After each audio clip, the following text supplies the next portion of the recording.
Welcome to Unspoken Tears, Voice of Men 360, Lead Pedal Radio, and a number of collaborative partners from around the world meet on a monthly basis to discuss topics that sometimes are very triggering and can lead to emotional hiccups or trigger trauma or cause some anger or rage in the listening. As part of our disclaimer, we invite any men, woman, or child who may be listening to this, if you do get triggered, please do check out Voice of Men 360 website and get some assistance through some of the trauma centers or help centers that are available for your consultation, therapy, and help. My name is Dave Rogers, and I'm the host of Unspoken Tears. And I'm thrilled today to be with you from Canada, Toronto, Canada. And we're going to be broadcasting from and with a wonderful gentleman who is in Arizona, in one of the most spiritual places on the planet. The guest today, Mr. Jay Rothman, is a certified transformational life coach and healer. And he guides people through the beautiful coaching sessions while in nature, with the focus on self-discovery, forgiveness, and best practices to reboot, renew, refresh, and reconnect with yourself, friends, and loved ones. In today's session, we're going to be exploring coming home to yourself with Jay Rothman. Hello, Jay, and how are you today? I'm doing well. Nice to meet you, Dave. Thank you for inviting me onto your podcast. Well, it's thrilled to be, I am thrilled because I have had the privilege and honor to visit Sedona in Arizona. And one of my first questions I wanted to ask you was, what has your journey with Sedona and Arizona and the healing been like? Please share a little bit about that journey. You know, it's interesting. Prior to living in the Sedona area, I had spent many years in Southern California. The last 4 years were along the shorelines of Huntington Beach. So I went from the healing, the magical healing opportunities along the shoreline to the Red Rock Mountains of Arizona in Sedona. So it's been really going from one extreme to the other. Both have really assisted me as well as others that are seeking health and wellness, utilizing the universal land that we have, the gift that we have to take advantage of all that can come forward from the earth, from the land. Well, that's beautiful because I hear that this idea of shifting from water to the desert, the grounding, has there been much of a notice from your perspective on maybe even the emotions or energy emotion that you felt during the water time versus the red rock of Arizona? You know, it's each is different. Each has brought me new insights on my own journey of healing, and it's kind of like if you have children, um, we can easily compare the personality of our children, but when we're able to see the depth of what each child brings to us, each experience, each relationship brings to us, we don't have to compare anymore. We can just literally see the gifts and the love that each can bring to us and for us, and accept that as our truth in the moment, and just absolutely embrace all experiences in life, whether it comes from the water or it comes from the red rocks. Each brings incredible healing opportunity only when we are open to receive it. If we're not open to receive it, we could seek it, we could chase it. And it does not mean that we're going to have that experience with it. So it all comes down to having, as I refer, an open heart and a clear mind in moments of surrender.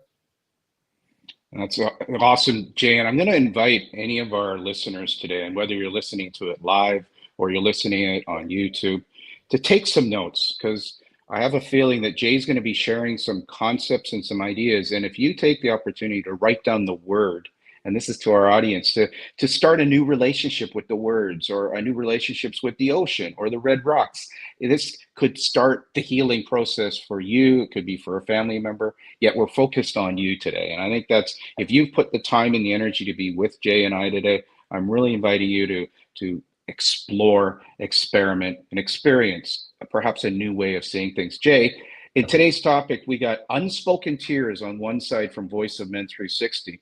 And the topic that you invited us to explore is coming home to yourself. Can you share a little bit about what these two concepts really resonate, and perhaps a divine message, Mm. unspoken tears to coming home to yourself?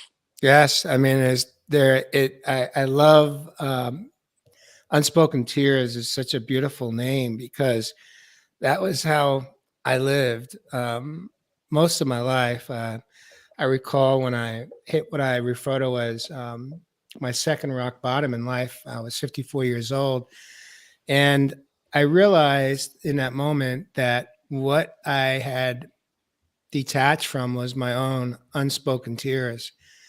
Meaning, I, as a man living in modern society and having, um, on paper, great success in my life, yet inside, I felt like I was dying. I felt empty. I felt detached from myself and my relationships. And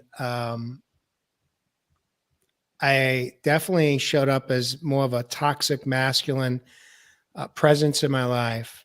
And although many people didn't see that, it's how I felt about myself. And there were so many unspoken tears until I finally surrendered and understood the power of tears. For me was truly the essence of it when a tear started to flow on a daily basis and I started on that journey to come home.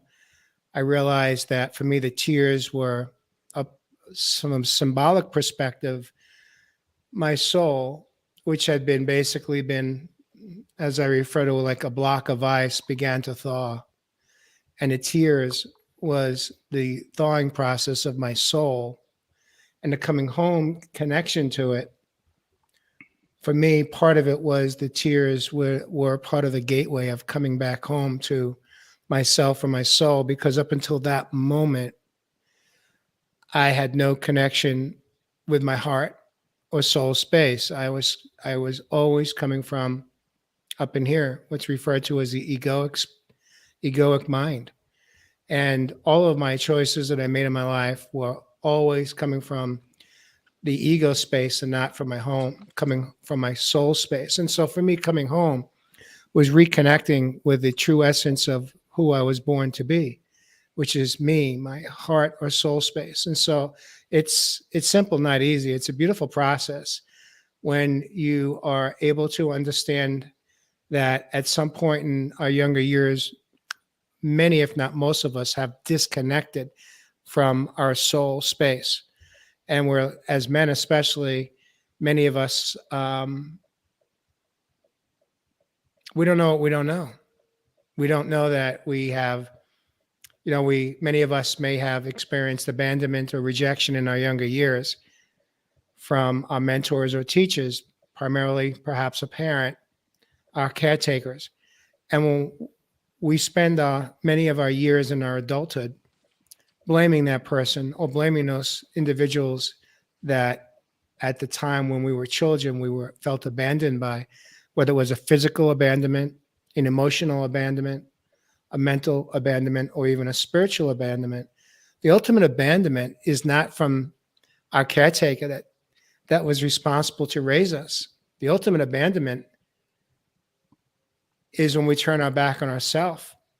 By the time we're a young teenager, our ego has been developed, and our ego has decided that it's time to protect us since we feel unprotected to a degree.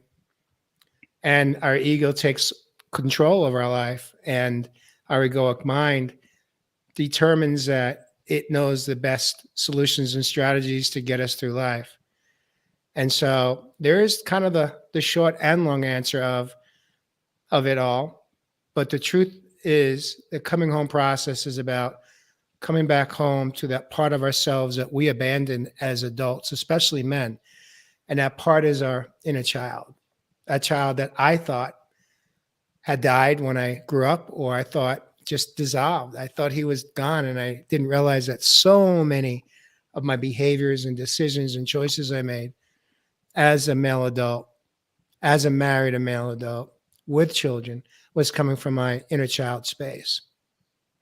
It can get pretty deep, Dave. We could go down that rabbit hole pretty quick. I think we just got there. Now, Jay, and I love the the rhythm that you're having, the pace that you're sharing at, and I have a feeling it's speaking directly to men today to acknowledge that tears are not weakness. Tears are not something that you have to feel shame and embarrassment with. I love the metaphor that you use with tears were the iceberg melting. Uh, I can flip it for you. That also, I want to invite the men who might be, maybe this metaphor might help. And tears are the raindrops into the oceans of healing. And so we want to invite men today to have some new metaphors and some perhaps new ways to look at the way that toxicity has perhaps been nurtured in men. And I'm going to ask you because it's such a topic, a widespread topic, and in many ways, there a lot of gratitude that's transpired in my life over the last 2 weeks to Will Smith, to be honest with you, is that he's really stirred conversation. And I'm not by any means acknowledging and saying what he did was great. No, his behavior, we can say, was wrong. It was against the law.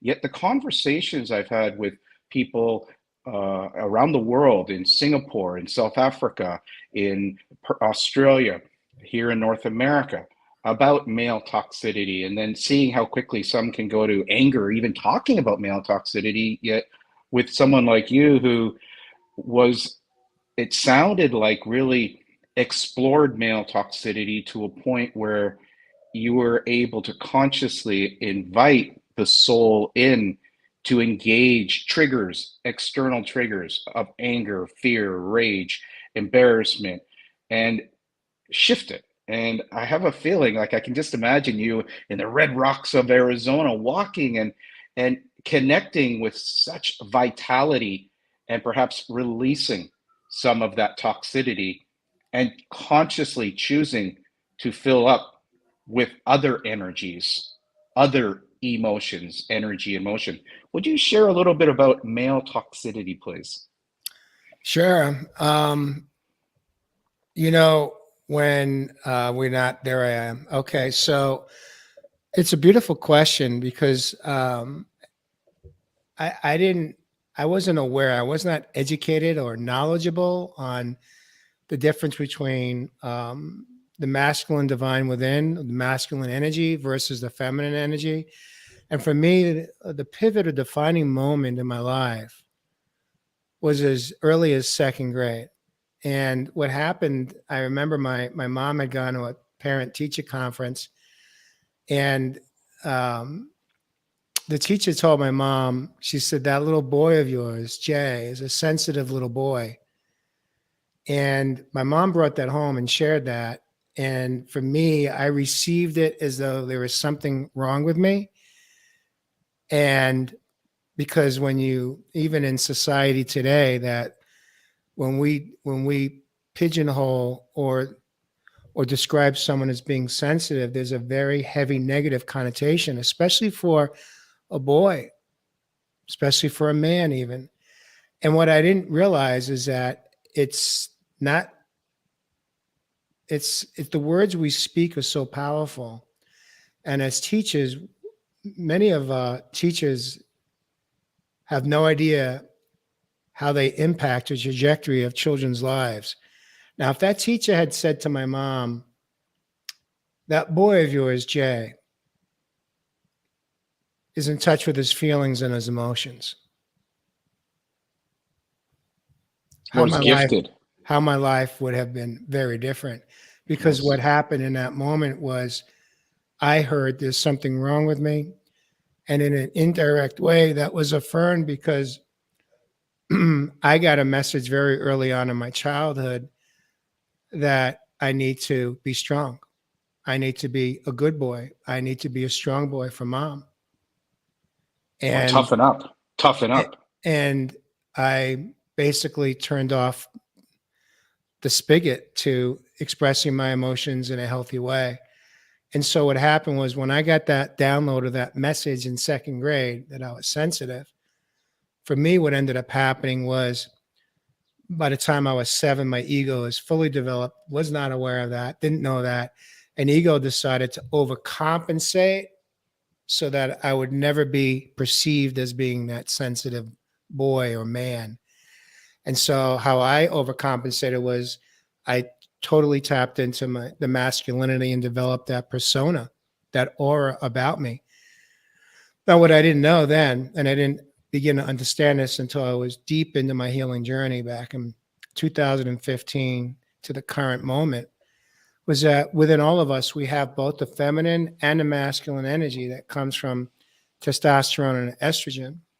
And what I didn't understand was that I didn't need to show up one way or the other, but being able to tap into acknowledging and honoring both parts of myself to know when to show up as that strong masculine man, but also know when to feel safe enough to show up as the the individual that I am that is able to express what I'm feeling, is even aware of what I'm feeling and not seeing anger as the primary emotion because it truly never is. Anger is always secondary, but it's treated in society as though the primary emotion.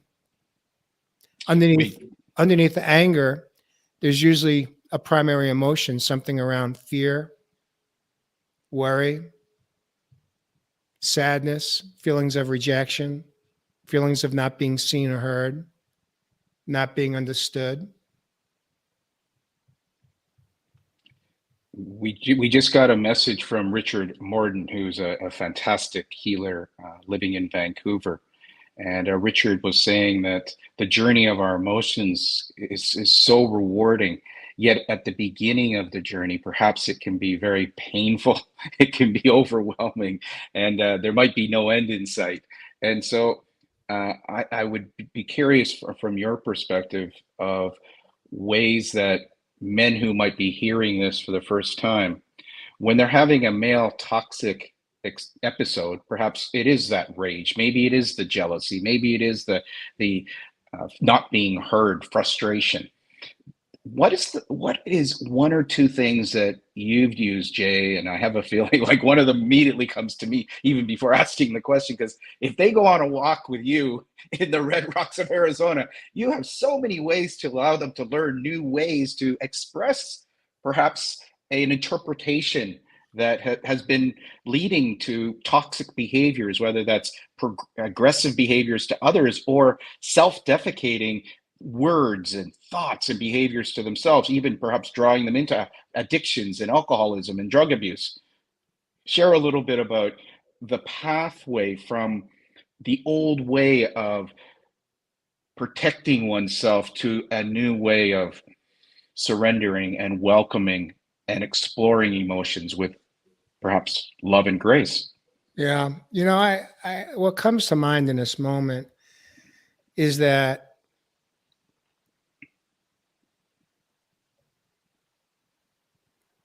the part of us, specifically as men, that is living in that space, it is again, it's just a symptom. The symptom is that what we're lacking is the true essence of self love, the true essence of not being seen, not being heard.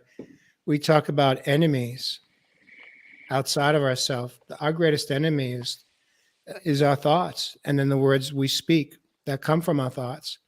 And we're not aware many of the moments that how powerful it is. The words we speak define our perspective that translates into our reality. And so for me, truly the first step to the process of coming home is awareness. You have to have awareness that your relationships are compromised, you're not happy, You may even feel this emptiness within. I used to refer to it as the black hole of the soul. And there was nothing that I could purchase or buy, seek or control outside of myself that could fill that inner hole up, that created that perfect storm. And for me, how it translated, because I suppressed a lot of my anger, it was inner anger, it was inner despair, it was inner pain. My body started to respond physically. So by the time I was 48, I suffered a heart attack. At that point, I was a senior vice president of a multi-million dollar company in Southern California, and I was traveling for business down in Miami, and I had a heart attack. And I signed up for Western medicine's protocol, which is quit smoking, lose 40 pounds, join a gym, and pick up the Mediterranean diet. And I did all that for a couple of years, and it worked until life got stressful again at home and in the corporate America. And I resorted to my old ways. And by this point, I had picked up 5 addictions, and none of them included alcohol and drugs. But I had 5 of my own addictions. And for me, that was truly the beginning when I hit my second medical conditions, where I now stacked, instead of just having a heart condition, I had 9 medical conditions, and I was hours from death. That for me was when some refer to as I had my spiritual awakening in a hospital, as they were doing some massive repairs on my body. And for me, in that moment, when I spent a week in one of the top hospitals in the world in Southern California called Cedars-Sinai Medical Center, I began to understand that for me it was do or die. And for me, do or die meant I had this knowing in that moment that I had less than a year to live. If I wasn't willing to metaphorically give myself permission to die so that I could rebirth myself, I began to understand that in that moment I hated myself. I hated every aspect of who I had become. And I knew that man I had become. But I also had this awareness that I had no idea who I was at my core or at my soul or heart space. And so for me, that was the beginning of my journey, was when I had this awareness that I had no idea who I truly was. And I wanted to get to know who I was, but I couldn't do that under the existing life that I had created for myself. I had to be willing to metaphorically give myself permission to rebirth so that I can go on an adventure, a discovery, a self-discovery, to find out who I truly was. And in that moment, I hadn't loved myself for so long. I don't know if I had ever loved myself as a boy and as a man, for sure not. And so began the healing journey. Well, thank you so much for sharing it. It's it's a type of story that is very prevalent in the male society right now.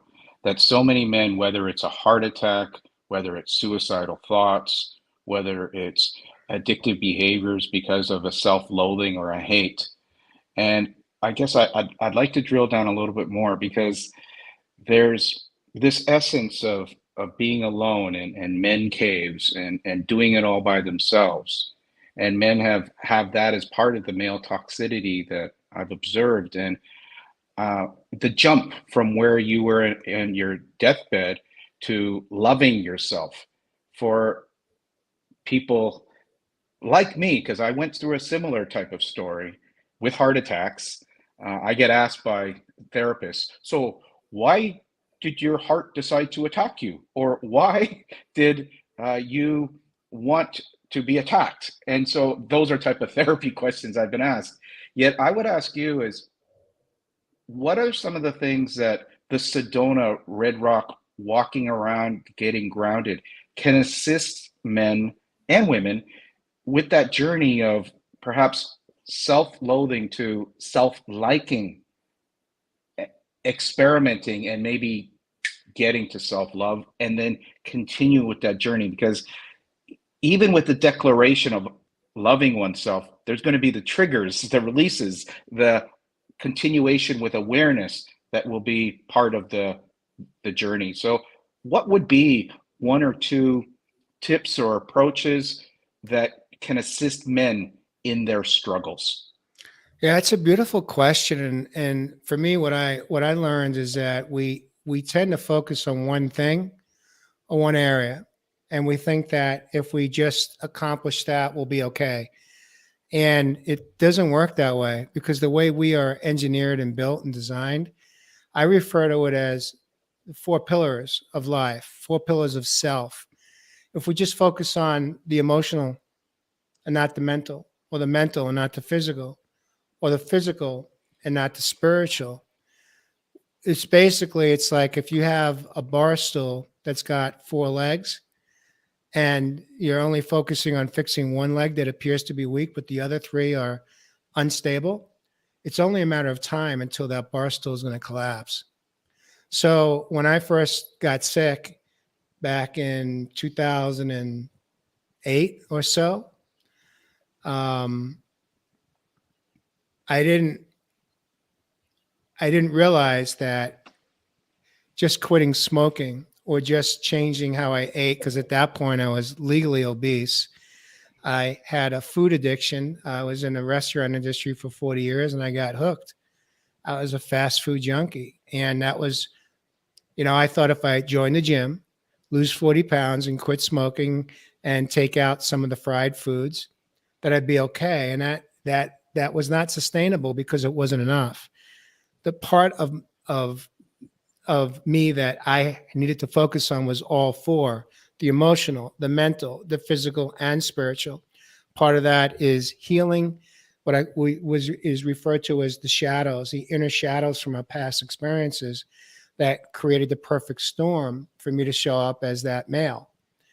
And so until we are willing to embrace and understand that all are interconnected, and if you have focus on just one area, you're not going to get there. You've got to be willing to look at and examine and work on healing all aspects of self. And as far as you're coming back to the Red Rocks of Sedona, what spending time in nature does, and it doesn't, in my opinion, matter if you're at an ocean floor or ocean shoreline, or if you are in a spiritual community, sacred land like Sedona. What that'll do is it'll drop you out of the sympathetic nervous system response, which is a fancy way of calling it. It's the fight or flight response, which actually releases the chemicals in our body from our brain called cortisol, and right behind cortisol, which is the fight or flight chemical or hormone, is you have adrenaline. Those two combined are the precursors to disease. We're not designed and built to live in a perpetual 24/7 constant state of fight, flight, or freeze. So what happens is when you get out in nature, if you're able to turn off your thoughts and mind by getting focused and being present in that moment, it'll drop you down into what's called the parasympathetic nervous system response. And I'll break that down real simply. It just basically takes your heart rate down to a calming heart rate, takes your blood pressure down to let's call it more of a normal blood pressure. It basically, when you're in nature, if you remain present and you're able to see things like little butterflies or birds, or be observant of spring flowers, wildflowers, and being able to have access to it and being able to be present for it will actually help to calm us down. Now, that's not enough. Calming us down is the first step to opening up and then being willing to share when you feel safe enough, especially as a man, to begin to share what's going on in your life and how you feel about yourself, and being really, as we say, brutally honest. Because the truth is, Dave, is that we're only as sick as our secrets. And believe me, I had a whole boat full of secrets that I was holding on to in my life. And who I was hurting the most wasn't my wife, wasn't my children, wasn't my relationships with sibling or parents or friends. It was the relationship with myself. I was Jay, running and I was hiding from me. I want to present what you just said for our audience. And I thank you so much. You've really nailed it brilliantly for men who might be going through this journey and the science behind it. Because when we talk about spirituality, quite often there's a whole group of people who all call it woo woo. And what you've shared is the way that the rat race where men and women are running on this wheel, and they're just driving their body, fight, flight, fight, flight, fight, flight. And it's just, there can be the third one there, that it's fight, flight, freeze. And the movement to nature allows us to slow down, and it allows us to tap into a pace where appreciation, awareness, kindness for nature, perhaps a tree, a hug to the tree. And when we breathe and when we hug and when we notice the butterflies, we get into the parasympathetic system where the dopamine, the oxytocin, the serotonin, the endorphins can take a little bit of a break from that fight flight. And the breath tastes and smells and uplifts us in a whole new way. And it does. And sometimes you're walking in a forest, it's like you're walking on a bed of springs. And so that is the awakening, perhaps, phase for some men who are living in that toxicity. And there's an invitation that that's the gateway into exploring kindness, exploring self-like, self-love. Yet it also is a gateway to now examining, looking at the mirror and reflecting into some of the traumas or some of the dark side or the shadow or the mirror, that we have to work on ourselves. We have to take some of these changes if we're going to have a joyful, peaceful, blessed life. In the East, they talk about meditation, they talk about yoga, they talk about ways that people can start to examine that.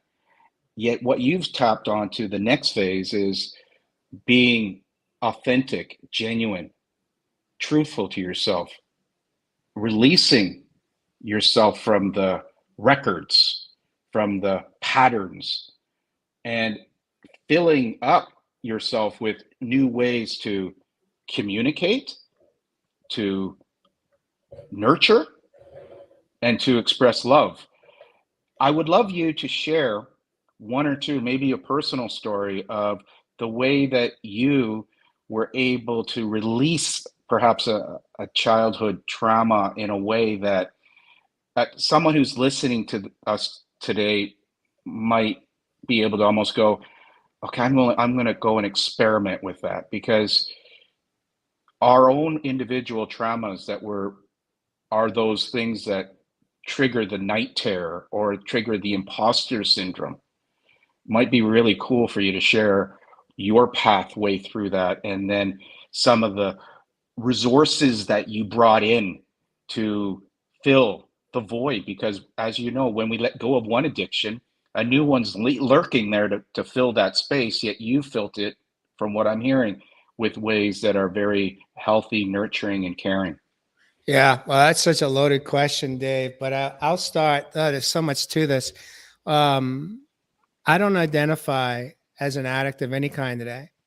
The reason being is that I do believe, from my own experience, is that when we heal at the deep level, when we heal the traumas and wounds and pivotal moments and experiences at what we call the heart or soul space,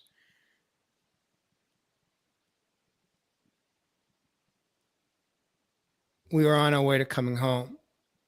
And a huge part of that, well, two things. One is the gateway to beginning to fall in love with yourself and like yourself and eventually fall in love is through self-care. And I'm not talking about getting a massage. I'm not talking about playing around a golf with your buddies as self-care.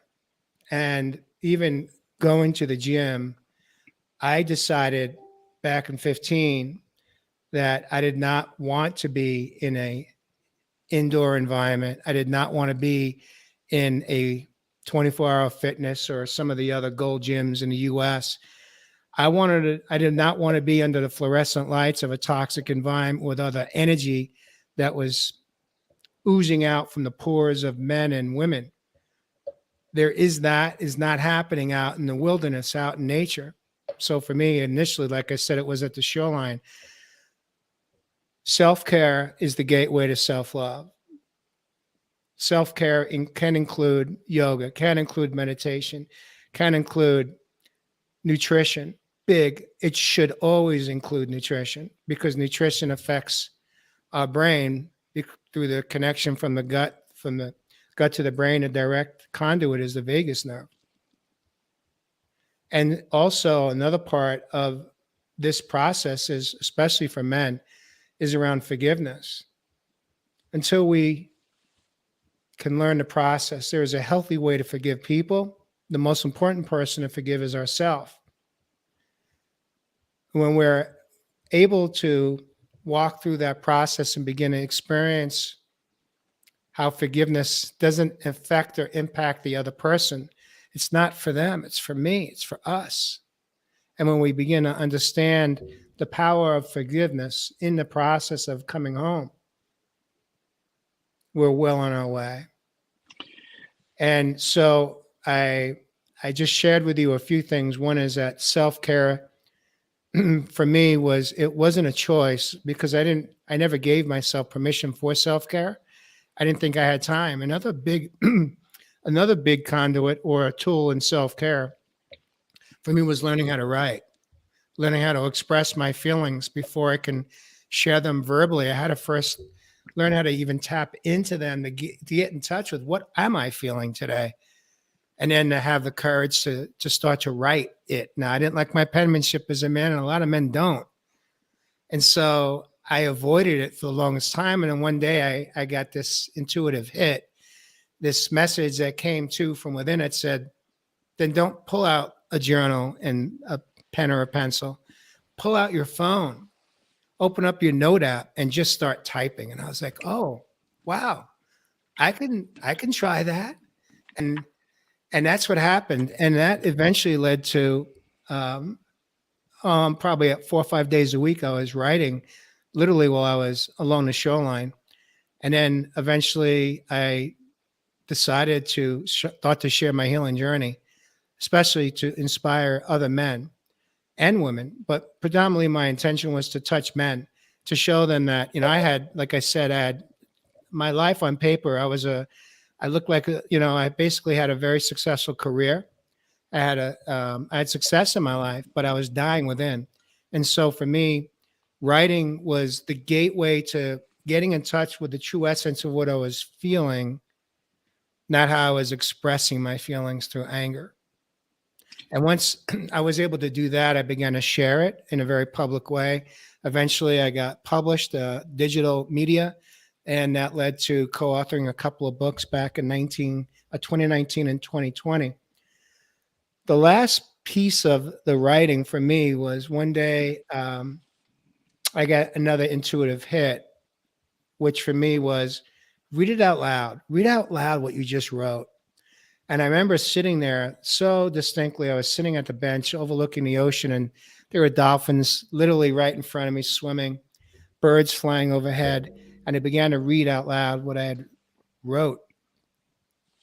And feeling the vibration, hearing the words spoken from within myself, I just bawled. I just broke down and cried. And I realized how much more impactful that form of communication, of understanding what I was feeling, but truly feeling the essence of it vibrating through my whole body, through my opening my throat chakra, as we say in a spiritual community, gave me permission to really, really begin to heal all of those inner feelings that I have been suppressing from the time I most likely I was birthed out of my mom's womb. And then the next step, or the last step of that, was I came home. I was so excited, and I shared with my partner what I had experienced. And I asked her, I said, would you be open for me to share with you what I wrote today? And she said yes. And oh my God, like I cried again. And I reached the point, Dave, where I was so grateful each day that I was able to give myself permission to feel my feelings and then be able to express them in some healthier form than I ever had before. Because I knew that if, as long as I was suppressing, it was leading me one more step closer to dying. And I didn't want to die because I realized that I had too much work ahead of me. And eventually I left corporate America. I stepped out. And today, I spend my days and nights living my passion and purpose in life, which is inspiring and bringing hope to other men, especially, and women, that we have infinite possibilities. What we haven't learned in our life is that we refer to knowledge as power, but we have not tapped into something so much more profound and greater and stronger than power, which is our superpowers. And I didn't, I didn't even know I had superpowers. Truly did not know I had superpowers. The only time I felt powerful was when I put that suit and tie on and my shoes were clean and polished and I stepped out of my home and stepped out into what we call the world. That was the only time I felt powerful. But that was a false illusion. That was not real. Let me stop you right there because we're going to go on to superpowers after this little break. Okay, so that first of all, I want to say thank you so much to our sponsors, Voice of Men 360, Lead Pedal Radio, our collaborative partners around the world. Particularly thankful to Jay today to invest time with Voice of Men, talking about coming home and sharing just in the last minute what coming home in journaling is truly about. Many people are hearing about go journal, and they aren't aware of the wisdom or the essence of journaling. Jay, in the last 3 minutes, just explained at the deepest levels how cathartic that journaling experience, letting go of the ego, letting go of your penmanship, letting go of your self-critic, and stepping into what are you feeling, what are you experiencing, and putting it down on paper. And it could be a poem, it could be haiku, which is as simple as 575 as a poem, very famous in Japan. We're saying some of these, gentlemen and ladies, for you to write down on paper. And I've been taking notes also because when you write something down, it creates a neural pathway to a tap in to the Akashic records that move all around the world that allow you to be tapping in to the universal laws and wisdom. And so what Jay just explained, I think it's one of the nicest ways to a man to share how that process worked for him. I have a gentleman in my life in Perth, Harley Springer, who was in Ollantaytambo and doing a healing session on Mother Earth, and then wrote a poem, came out and read the poem to all of us, and everyone started bawling. And he triggered the whole idea that men tapping into poetry for healing can be incredibly enlightening. And now he uses the next method from poetry. He's started to create metal products like gongs, and he does gong healing in Perth. And you can go and stand in a trust circle and have a gong massage, but it will trigger your curiosity, and then you go and write something down. So what Jay has just explained is something that, gentlemen, if you've always heard about journal, but you don't know what to journal, it's that journey of writing what you feel, of being nice to yourself, but also being aware that you have negative records. You got negative recipes to feel lousy, recipes to feel anger. It includes words, it includes self-doubt, it includes energy or emotions. And by writing it down, it gives you this awareness that maybe then you can project and say, what would I rather feel? And you might explore with a partner their experience and your experience. And then there's a collaborative process that can be so beautiful, especially then if you start to hone some of your creativity in service. There you go. And that's what Jay just shared from my perspective. That's what I heard. Yet I wanted to share it with our audience because I do get backlash a little bit. What do I want to journal for? Why do everyone journals? And I go, no, this is about your sacred lessons, experience, feelings. And it's okay if some of them are negative and wrong and toxic, because when you write it down, there's a release there also. There you go. And so It's your beautiful journey, gentlemen and ladies. And Jay, I really want to thank you from the bottom of my heart. The way you articulated it, I Thank want to you. take that out. I want to cut it out and create it as a piece, because that wisdom is so much, there's a calling for it. And men are wondering, what does journaling do for me? And I think what the way you articulated it and then shared the voicing of it, clearing the throat chakra. There's so many ways that it can be of service. Yeah. I'll show you one or two. Just so that's one that I did. This is Beautiful. painting, and that's Beautiful. Om. And then there's Yep. this one, which is Japanese, Shinsetsu. And this is the seasons. And this is another expression, men, because I was traumatized as a 5 and 6 year old for art and music, told I had no ability, shame and embarrassment, never touched any of it for 50 years. Wow. And so, what you're sharing is a way for people, for men particularly, to open up to nature, to open up to something called, that Jay calls, and let me just remind her, Jay Rothman is a certified life coach, healer, who guides people through the journey of healing. Right now, a big part of his journey is in Sedona, in the Red Rocks of Arizona. And next chapter, we're going to now be moving into something he just brought up. It's assisting or stepping in to superpowers. Jay, what does stepping into superpowers mean to you? Well, I'll tell you, this is one that sometimes I'll get a little teary eyed on. Is that one of the conditions I had was I had blood clots, not just the RCA for the heart, but 6 years later, um, I had my right leg was 99% blocked. My main artery, my iliac, and my left was at 90%. So they did some repair in my left leg. They stented it. In my right leg, they did a bypass. It's called a fem to fem bypass. And 2.5 years later, I had just come off of 15 hikes. I was still living in Southern California, my first real visit to Arizona. And I just come off of the dead of the summer, July, 15 hikes. And a week later, I was going for my semi-annual testing to see how the blood is flowing through the stent on my left, the bypass on my right. And what ended up happening was they diagnosed that the bypass was 100% blocked. And they were like, that's impossible, because I said it's impossible because I just did 15 hikes. And I said, well, we don't know what's going on, because your blood pressure at your ankle should be at about 5%. Because in this moment, you don't have any major arteries left in your right leg. But yet we found a blood pressure, a pulse at 70%. So they kept me, and they did extra testing that day and determined that over those past 8 months, I had actually created 2 new blood vessels that were not there earlier.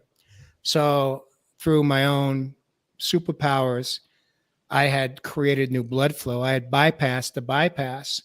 And for me, the ultimate test of that was when, in that moment, when the lead vascular surgeon said I didn't have any choice, I needed to have surgery to replace the bypass in my leg, or else I was in significant danger of eventually having to have my leg amputated because of an infection that could set in gangrene, so on and so forth. And I chose not to have surgery. Instead, I chose to leave the ocean and move to the Red Rocks so that I could build more blood vessels and small veins in my right leg, embracing an agreement with the universe, universal law, which is that we have the power. We have the power to heal when we set our intentions and we set the environment just right for ourselves. And again, it's not just about hiking. It's about the emotional, the mental, the physical, and the spiritual healing, all 4 pillars within. And through that process, the greatest moment was back in March 28th of 2021, just over a year ago. I did a primitive hike to the third highest mountain range in Sedona that you can hike, which is called Thunder Mountain. I Did a took me 6 hours. Did it was about just under 1,700 elevation change, and I hiked that. And it is a rock scramble. It is a very physically challenging and emotionally challenging hike to the top of this mountain peak because there are no markers or signposts. It's not a trail that's endorsed by the national forest, so it's a primitive trail. And the whole way down, I had this perpetual smile on my face. Although I was hiking down in pain at that time, the perpetual smile was because I understood the power of superpowers within, that we have the ability to heal, but we can't physically heal until we do the emotional healing. It's all interconnected. And for me, that was when I truly embraced and understood the superpowers that we have. Western medicine refers to me as a complicated case. They don't understand me. They don't understand how I've been able to heal mind, body, and soul because that's not what they're taught in medical school. They're taught surgeries and they're taught pharmaceuticals. And I chose to take myself off of all pharmaceuticals. The last one I took was a blood thinner. 8 months it took me to have the courage to wean off of the blood thinner after they determined that the bypass had been occluded. And the reason I decided to come off of the blood thinner was because I decided if I was going to truly live the words I speak, which is living in faith over fear, I had to be willing to trust God. And in that moment, it took me 8 months to have the courage to create an agreement with self and with God that I'll trust that as long as I'm supposed to be alive, I will be alive to do my work that I do today, with or without pharmaceuticals. And I came home that day and I told my partner, Mary, I said, I'm ready. Today's the last day I'm taking that blood thinner. And that was 2019. And so there's where I believe in superpowers because I choose to tap into my superpowers every single day. Thank you for that sharing. I'm reflecting on your note here about the focus on self-discovery, forgiveness, and best practices to reboot, renew, refresh, and reconnect. As we are moving right now from winter into spring, and you might illuminate our listeners today about the transition that is prevalent in Arizona, given that there's many snowbirds that go from Canada to Arizona for the winter.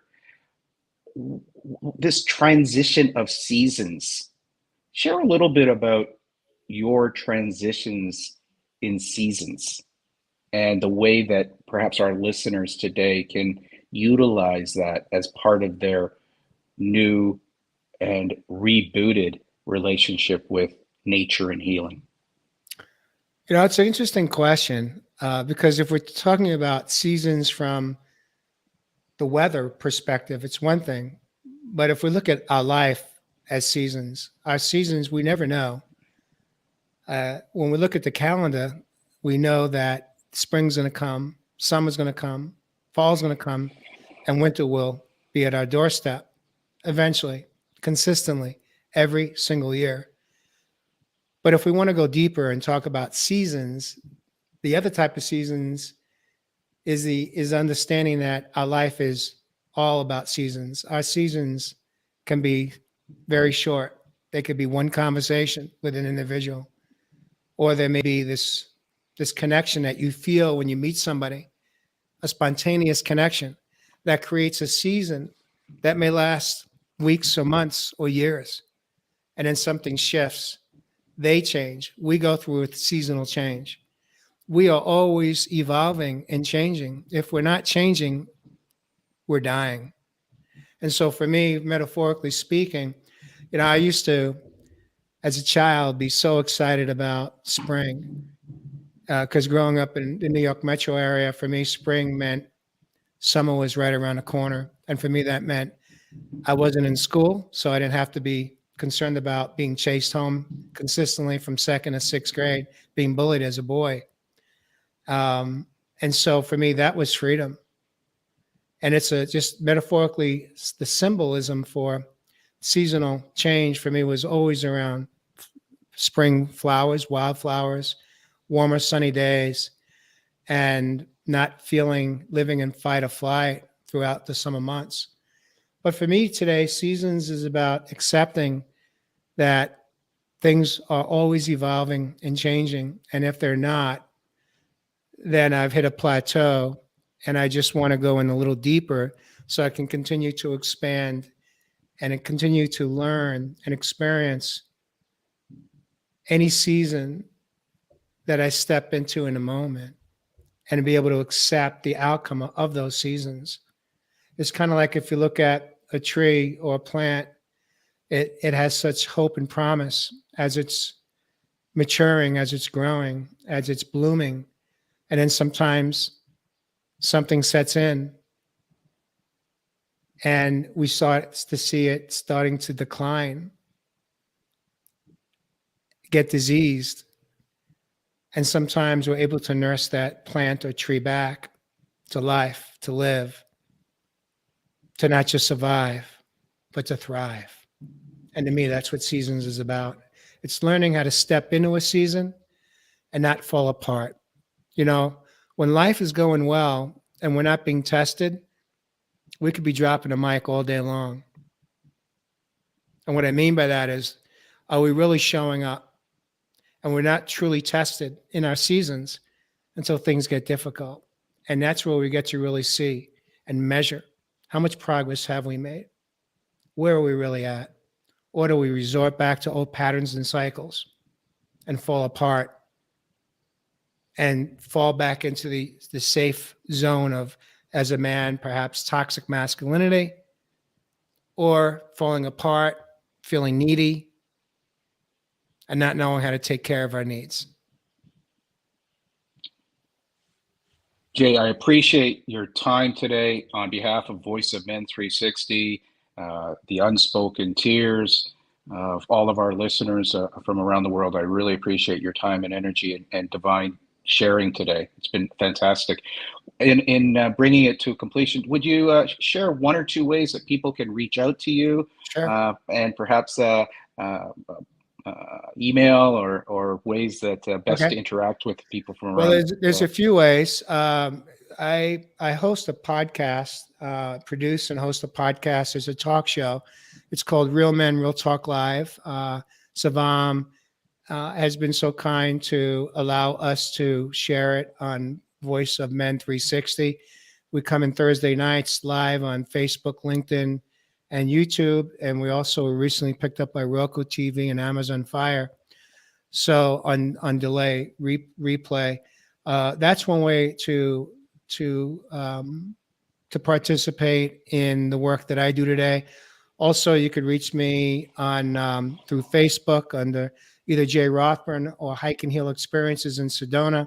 I also work with men and women not only in Sedona, but through remote coaching through Zoom, as well as I have a program in Sedona called Into the Wild, where an individual may book me for a 2-day, a 4-day, or a 7-day Into the Wild, where we spend 6 hours in the wilderness, deep diving into the shadow work and facilitating, guiding an individual back home to return to love. And when I refer to as returning to love, the love I'm returning to is love of self. And through returning to love of self, we have a greater opportunity to experience the true, authentic essence of what unconditional love in a relationship outside of ourselves can feel like and can be. And so the best way to reach me is either through Jay Rothman, Hike and Heal Experiences, Real Men, Real Talk Live, and or my website, which is healmindbodysoul.com. Well, I definitely invite all of our listeners today, if you're watching it on repeat or live, check it out. I did my research and it's fantastic. Some of the work that Jay's doing is so inspiring, and I'm grateful that you had a time with us Unspoken Tears. For folks new to Voice of Men 360, please do check us out on Facebook. We've got shows, about 10 shows a week that are currently being put together, bilingual, different languages. We are constantly looking for people who have a message of service and kindness and sharing wisdom. And today we had a beautiful experience to learn about Jay's journey and the wonderful work that he's doing from Sedona in Arizona. Jay, Thank you so very much for your time, and have an absolutely brilliant week and month ahead. Thank you so much for inviting me in today. I've enjoyed our time together and look forward to future conversations, Dave. Thank you so much. Been a Thank you. pleasure.